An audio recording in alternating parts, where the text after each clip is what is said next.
തന്നെ ഭൗതികമായ മക്കൾ നമുക്ക് അലങ്കാരമായി തീരുമ്പോൾ തന്നെ നിർബന്ധമായും നമ്മുടെ മക്കൾ പാരത്രികമായ ലോകത്തിന്റെയും അലങ്കാരങ്ങളായി, നമ്മുടെ അഭിമാനങ്ങളായി, നമ്മുടെ കൺകുളിർമകളായി വാർത്തെടുക്കാനുള്ള എല്ലാ മോൾഡിങ്ങിന്റെ എല്ലാ പ്രോഗ്രാമിങ്ങും കൃത്യമായി നാം ചെയ്യേണ്ടതുണ്ട്. പ്രത്യേകിച്ച് അവധിക്കാലം വിശാലമായ 60 ദിവസങ്ങളാണ്. ആ മക്കൾ നമ്മുടെ ചുവട്ടിലായി, നമ്മുടെ തണലിലായി, നമ്മുടെ വീടിന്റെ ഉള്ളിൽ ആ നിരതമാവുന്ന സമയമാണ്. സ്വാഭാവികമായി മക്കളെ നിരന്തരമായി കാണാനും സംസാരിക്കാനും സംവദിക്കാനും അവരുടെ ഇഷ്ടങ്ങളെയും അനിഷ്ടങ്ങളെയും മനസ്സിലാക്കുവാനും അവരെ മനോഹരമായ നിലക്ക് സംവിധാനിക്കാനും കഴിയുന്ന വിശാലമായ ഒരു സമയം നമ്മുടെ എല്ലാവരുടെയും കുടുംബത്തിന് മുമ്പിലുണ്ട്. അതുകൊണ്ട് തന്നെ മാതാപിതാക്കൾ മക്കൾക്ക് ആദ്യമായി പ്രൊവൈഡ് ചെയ്യേണ്ട, ആദ്യമായി മക്കൾക്ക് കൊടുക്കേണ്ട സമ്മാനം എന്ന് പറഞ്ഞാൽ അവർക്ക് വേണ്ടിയുള്ള സമയത്തെ കൃത്യമായി സ്പെൻഡ് ചെയ്യുക എന്നതാണ്.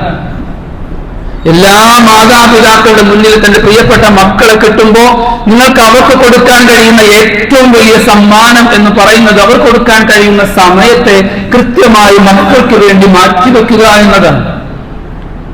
ആ മനോഹരമായ സമയങ്ങൾ കുട്ടികളോടൊത്ത് കളിക്കുവാനും ചിരിക്കുവാനും ഉല്ലസിക്കാനും ആ മനോഹരമായ സ്നേഹത്തെ കൃത്യമായി അവർക്ക് ഫീൽ ചെയ്യും വിധം, അവരുടെ ഹൃദയാന്തരങ്ങളിലേക്ക് ടച്ച് ചെയ്യും വിധം അത് കൃത്യമായി നീ അത് കാണിക്കുകയും ചെയ്യേണ്ടത് ഈ വിശാലമായ ഒരു സമയത്താണ്.